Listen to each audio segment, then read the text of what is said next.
Welcome to an Abundance of Thrones for June 18, 2014. We are here discussing Season 4, Episode 10, The Children, written by David Benioff and D.B. Weiss, directed by Alex Graves. Vala Margulis, guys. Vala Dohaitis. How we doing? Hello, I'm doing well. How about you guys? Wade doesn't speak High Valyrian. I don't know. I don't even have the common tongue. I don't really... He's speaking in the common tongue. That's fine. That's fine. Yeah. To touch base on the viewership for the episode, not quite to the peak of some of Alex's previous works, but it did reach up to 7.09 million US. And according to Huffington Post, it is the most pirated episode yet. But I don't have those figures. So, awards all around. That's right. I'm going to try to get those figures. But, How many times was this pirated? It's 7 million. I don't know. That's why our viewership is so low. Everyone's pirating it. God damn it. I'm surprised that the viewership dropped for the finale. I was too. I mean, we saw it drop. I mean, we could try to blame it on Father's Day, but don't all the fathers want to watch Game of Thrones? I mean... Yeah, but maybe they were being good and spending time with their kids. Still, though, I would have thought that, on-demand plays through HBO Go and stuff would have counted. I suppose it wouldn't count for the initial viewing, would it? Yeah, not really. But according to Huffington Post, over 250,000 people managed to share the same torrent file, breaking the show's own record, which was set back in May. Wow. Okay. Cool. What episode was that? I'm not sure. It didn't say the episode. It just said there was the previous high point number was May. Cool. There was a total of 1.5 million downloads within 12 hours of the finale's airing. But one single file was torrented 250,000 times. That's awesome. I wonder if they can trace that back and if somebody's going to get in trouble for it. I would imagine it has to be able to be traced back to some point. Pirate Bay? I don't know. I don't know the torrent world. I couldn't say. Or Slaver's Bay. One of the two. With an average viewership of 18.6 million, GOT attracted its largest audience ever this past season. So what is there to worry about? I guess it's kind of a defense of the piracy of, listen, you're getting plenty of viewers, so chill out. I don't know. Show summary. Let's get this out of the way, then we can talk about what we feel about it. Jon Snow treats with Mance Rayder, but their negotiations are interrupted when Stannis Baratheon, or Baratheon if you're George, and his army suddenly arrive, defeating the Wildling army and taking Mance prisoner. Later, the Night's Watch burn the bodies of their dead while Jon burns Ygritte beyond the wall. Bran and his party come upon the large heart tree from his visions, but as they arrive, they are attacked by reanimated skeletons. Though Jojen is killed, Bran, Hodor, and Mira are saved by a child of the forest who takes them to the Three-Eyed Raven.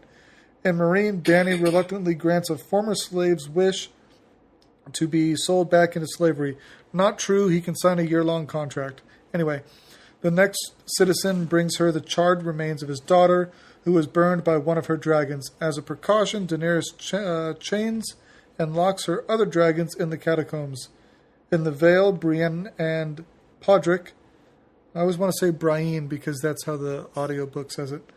Anyway, Brienne and Podrick come upon Arya and the Hound.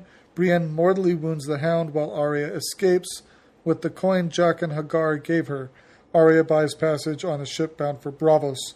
Meanwhile, in King's Landing, Cersei orders Qyburn to do anything to save the mountain. I thought that bastard died. Fucker. She confronts her father and refuses to marry Loras, threatening to reveal her and Jaime's incestuous affairs if she is forced to. Tyrion is released from his cell by Jaime and later finds Shae in Tywin's bed and kills her in a struggle. He then confronts his father in the privy and shoots him with a crossbow twice before escaping the city with Varys. Okay. And we're done. Business done. Now, how did we feel about it? It's the season finale. Wah. We're Over so soon. right? I think it was a very, very fitting season finale. It was the caliber that we have come to expect from this particular team. The writing was very good. The acting was very good. It tied up some of the lingering storylines while opening avenues for new ones that we can only assume will be picked up in Season 5. I think the biggest thing is previous season finales were truly just putting a button on season events, and there wasn't a lot of action going on. It was truly just summing it up. And this one, we got that, but we also got the action. We also got the story. We also got, like you said, opening up avenues for huge mysteries to be revealed later in the next coming season, with Arya going to Braavos, with Tyrion and Varys going to wherever they're going, the free cities. We don't know which. Could be Pentos, could be anywhere in Essos. So we get another death, another name off of Arya's list. It was intense, and it hit everything it needed to hit without just merely hitting it. Stuff happened still. It didn't feel, and this may be because I've read ahead, but it didn't feel like there were very many cliffhangers on this. There were definite opportunities for continuing the story, but nothing was really left hanging. There wasn't anything that put us at the edge of our seat to make us wonder, wait, you're ending there. We got a lot of closure, I think. Yes. To a lot of things. And I think when I finished watching it, I felt satisfied with that. They finished everything they were telling us throughout the season, which is what you need. But the story's not over quite clearly. There's very much more to come. But I guess the biggest opening they left, I'm trying to think back across the episode now. I think the biggest opening was Arya on the boat. Well, you have Arya and Tyrion now on boats sailing to faraway lands. Very true. But my point to not being cliffhangers is, I know it's already been signed for future seasons, so I'm not worried about it. But I'm just saying, were they to end it here, their journeys could very much just as easily be, and they sailed off into the sunset and lived happily ever after. Sure. Yep. A little overlaid text, and it could be done. Yep. More or less. Yeah. So there was not, like you said, there was nothing really compelling to draw you back in for season 5, except the continuing story. Yeah, we say that, but I mean, looking back between season 3 and season 4, in the off season, the show picked up 1 million viewers. Right. What are they going to pick up between season 4 and season 5? Who knows? We'll know in a year. Yes. Tune in next March. Wade, any things you wanted to point out, bring up, express, cry over? Well, let's see. The hound is put down. The hand has been chopped off again. And the whore is not leaving by the door. He's been thinking about this for about an hour and a half, mind you. No. I only got to bed around 1:30, trying to figure this all out. What? We're definitely seeing that the honored position of the hand is not a job that you want to take. It's pretty much comes with a death sentence. I mean, Jon Arryn, Ned Stark, the only one who got out was Tywin Tyrion. Lannister. Tyrion only got out because he was an honorary hand, not an actual appointed hand. Ah, okay. Yes. See? He was acting in Tywin's absence. Yep, that's correct. But yeah, we've got 3 actors now who we know will no longer appear in the show. Charles Dance is gone. Shay, I don't know the actress's name, is gone. And the Hound. I believe his first name is... No, Ian is Jorah. So, I'm not sure the Hound's actual name, but he's gone. Okay, but we never see the Hound die. No, but he says, unless there's a maester behind this rock, I'm done for. True. Mm-hmm.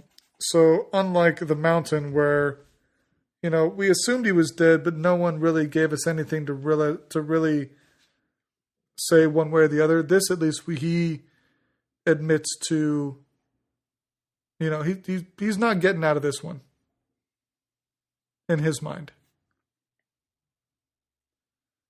And it's interesting when he pleads for mercy, after all the back and forth that's been going on for the last several episodes, Arya walks away. True. I thought in the book Mercy killed him, but I'm being told by others that that's not the case. Yeah, I don't think she did. She killed him by leaving him there? Yeah.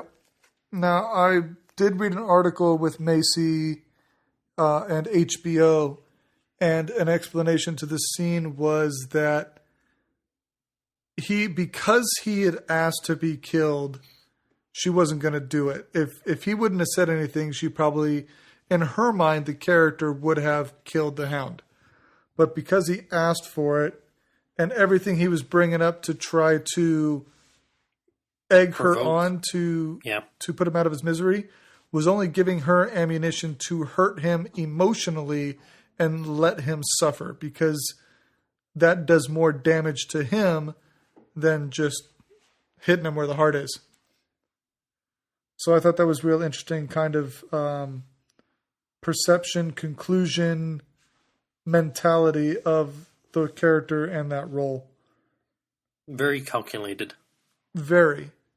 And they expressed that too in, Sansa and Arya have actually had very similar journeys. Now, I just realized too in saying that we didn't get any additional Sansa story. But I guess where we last saw her, she's sitting pretty well. We didn't really need anything more than that. But they both have been taken under the wing of someone that didn't necessarily like and or trust originally. They both are learning valuable lessons in this world and then putting them into practice.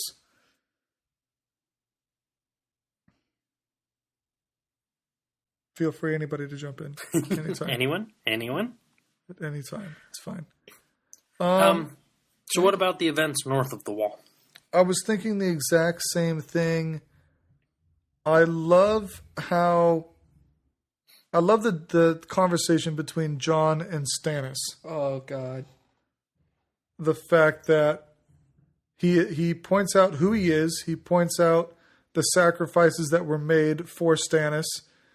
And points out that, if you want to do the honorable thing, my father, this honorable man that we both agree upon, would have done this, would have done that. Oh, and by the way, if he would have seen the things that I've seen, he would advise you to burn the bodies. Mm-hmm. Because you don't want to know what's coming.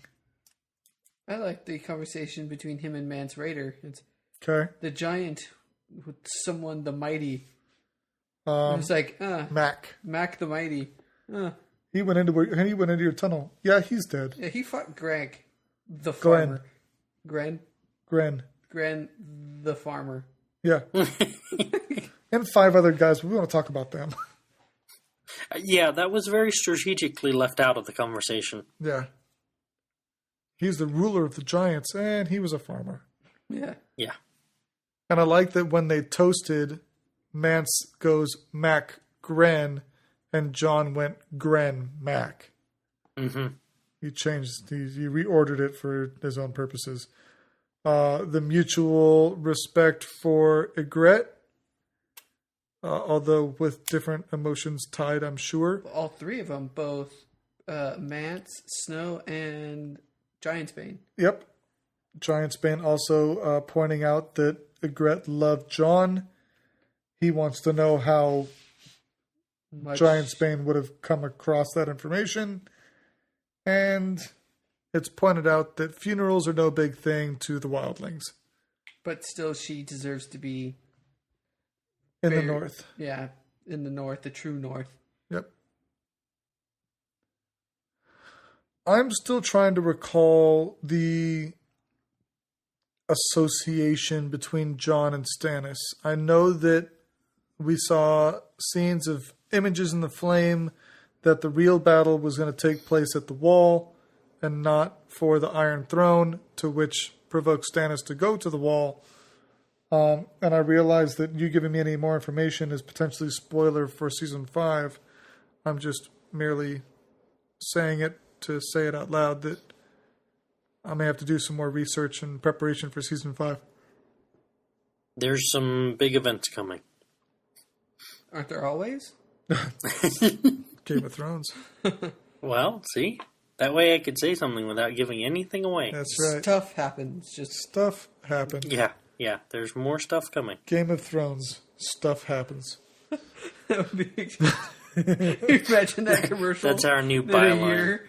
Just In a year, there's some sword fighting. There's some shadows in the alleyways. Game of Thrones. white Stuff just happens. blue eyes. Just Game of Thrones. Stuff. Done. It's done. Like, we know you're going to watch it. We don't care. Yeah. Pretty much. Speaking from HBO. Come How on. about Holy Across the crap. Sea? Brain. Get it out, dude. Let's go, Jesus.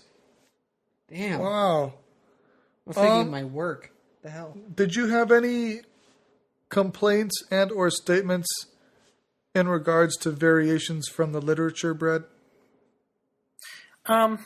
Too many to go into all the details. We The can't battle touch in base. the north. What's that? The battle in the north. Mance puts up a bigger fight than he did on the episode. In season, in this episode or in the episode prior? No, in this episode. When Stannis attacks. When Stannis comes riding in, he does try to resist. Now, do we know who those guys are? Because obviously, I mean, they have to be like sellswords, don't they?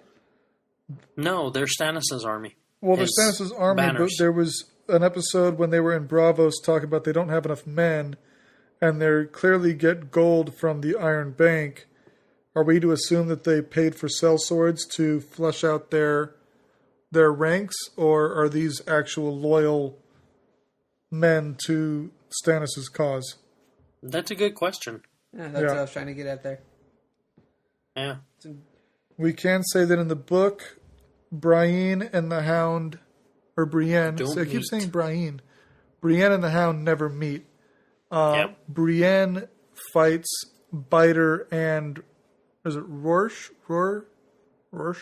Something like that. The two guys that attack the... That attack Hound and Arya, that didn't happen. They actually fight Brienne on her quest. So because they changed that up, they decided to Put them at all. have a meeting of the girls. So there's a deviation there. Although I liked it. It kind of took two storylines from the book that were kind of on different paths and brought them back together. So I kind of liked that they did that. In the books, Tywin is shot by a single bolt from the crossbow, not by two. Okay. Was Shay shot by the crossbow or not? Do you recall? I thought that she was, but maybe I'm just thinking of Tywin. No, I'm pretty sure she was strangled. Okay. I think that was close. That was following the storyline. I want to point out that once in the books, if I recall, there was the hidden door in the Hand of the King, and Tyrion used that to visit Shay in Varys' chambers, which is why he knew about that pathway. In the show, they never went into that. Yeah, that wasn't very well explained in the show of how he knew where to go. Because you see him in the catacombs or in the dungeon, supposed to go up a certain level of steps, and then he says, "No, I'm going this way." Yeah. And he wasn't expecting to find one of them, but he definitely was expecting to find the other. I did like the cinematography, though, that they did earlier in the episode where they had Tywin and Cersei talking, and you had the Iron Lion behind Tywin, so that when Tyrion is walking into the Tower of the Hand, they show you that same lion, so you get an idea of where he is before his actions take place. Mm-hmm. Did anyone notice Tywin's turnaround after the first bolt? Yeah. You're my son. I respect that you won't die, that you fight for what's yours. I got shot. Boom. You're not my son. Yeah. That was a nice turnaround. Or not a nice turnaround, but a turnaround nonetheless. It was a 180. Well, it goes to show you his true mentality, statements, feelings on it. He was never going to... the only reason he was giving Tyrion accolades was the potential of salvation. Once that was gone, there was no reason to try to lie about, I wasn't going to let them kill you. You're my son. I respect you. And once he got shot, he realized that that was pointless. I'm not getting out of this. So, well, and he's always been a smooth talker, and nobody ever stands up to him. So, yeah, why would this be any different? Just kind of talk his way out of it. It's the Lannister way, really. Yeah. Until he gets shot with that first bolt. Okay, well.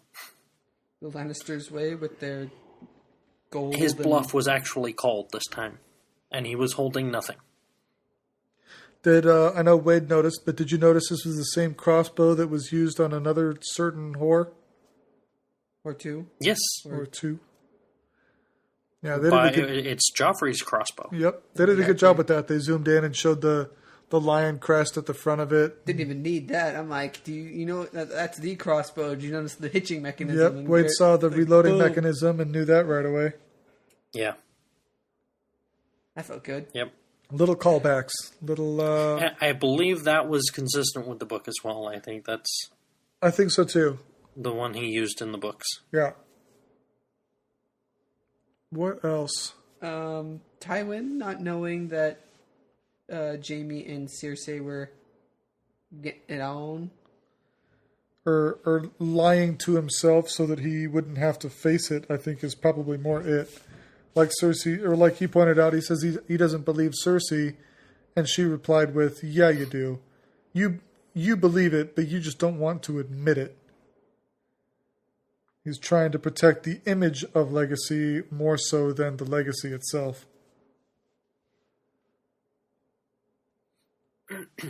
What else that scene is another one of the ones that is embellished for the show. That conversation did not take place in the books. Sure. Huh. There's a lot of stuff with Cersei, unless I'm getting ahead of myself, but I remember a lot more events revolving Cersei that haven't happened yet. Now, maybe, again, my timing is off from when they do actually happen. Maybe we'll see them in season 5. But I remember there being some key factors at the Sept and between her and Marjorie. What happened to the Sand Woman? Sand Woman. Oberyn's beauty. Because after he died, we have not seen hide or hair of her. But she probably went back to Dorne. I mean, she got no reason to stay in King's Landing anymore. Mm. She wasn't necessarily a hostage. They had no reason to kill her. Speaking of someone who doesn't want to be in King's Landing anymore, Varys. Yeah, that was interesting. I didn't really pick up on that the first time around, in that he seemed to be willing to go back to King's Landing until all the bells ring, and he maybe realizes that that's not the best course of action for him. It's time to leave. Yep, maybe go back to home sweet home, which is interesting because earlier in the season he's talking to Oberyn in the throne room, and Oberyn asks what's he want, and he looks to the throne. So the fact that he is, if that's truly his goal, that he's now abandoning it for more or less the sake of Tyrion, is kind of interesting for a man who seems to operate with no compromise. I mean, he does the best for, in his words, the realm, regardless of who it hurts, whether it's Ned on the chopping block or at the trial for Tyrion, he is a witness for Cersei and not on Tyrion's side. Odd turn. I mean, he's damning Tyrion one way, then saves him the next. I mean, he's always the sly one. Yep. Only, what's it called? Only beaten out by Baelish. Brad, did we lose you? No. Oh, okay. I heard a click on your end, so I wasn't sure if it cut out. Yeah, I mean, it really is getting the feeling that Varys and Baelish are really the ones that have been pulling the strings with a lot of this stuff. Everyone else is just pawns on their chessboard. Which is weird because they're the quietest, most reserved characters. That's always that one thing, isn't it? It's never trust the silent ones, the quiet ones. Yeah. Yeah, you And gotta watch the quiet ones. And it's like Peter said in episode, 7 or 8, something like that, about if you never let anyone know what your motives or goals or agendas are, then they'll never suspect you. Well played. Yes, they have pulled it off beautifully. And we are also back with the Mountain, who is lying in the Grand Maester's laboratory slab table. Yep. And we got Qyburn. Qyburn's the same one who patched up Jaime's stump. Okay. For those who aren't sure, who was expelled from the Citadel due to his inquisitions into maybe darker practices than are normally permitted. So it doesn't go into a whole lot of detail, or it hasn't so far. We do have that cliffhanger where he said the Mountain will be different. Cersei asked, will he be weaker because of it? And he says, oh no, but he'll be different. And I was like, all right, so that's something to watch out for. Does he go straight psychopath? Is he turn into Frankenstein's monster? What's going on with the That's Mountain? what I was thinking. Is he some abomination kind of thing? What's going on? Yep. I mean, if anyone's going to become that particular archetype, it would be the biggest one there. Yeah. Could be interesting, and unfortunately we've got roughly 42 weeks to wait. Mark your calendar. That was harsh. I know. I'm sorry, but someone had to do it. That was just mean and uncalled for. No. Blame HBO for that one. Jeez. Yeah. Lucky for us, we've got... True Blood is airing on HBO this week. I think it's this week. Falling Skies on TNT starts this week, so I've got a little bit of a distraction. Alrighty. I don't think those will last for 42 weeks, though. No, but then Walking Dead will be on in November, and we'll survive as we have in the past. Yes, we've done this before. And we'll do it again. By that time, we'll be like, oh, Game of Thrones is coming back. Sweet. What's the show about again? I don't remember. I don't hear. I hear it's not that good. Yeah. Yeah. Yeah, I don't know. It's too much violence, I think. It's just not appropriate. Anyway, without us trying to really hunt and search for things to talk about, I think it's safe that we stopped here. We thank everyone for listening to us for the past 10 weeks on Thrones, and we hope to see you again next season.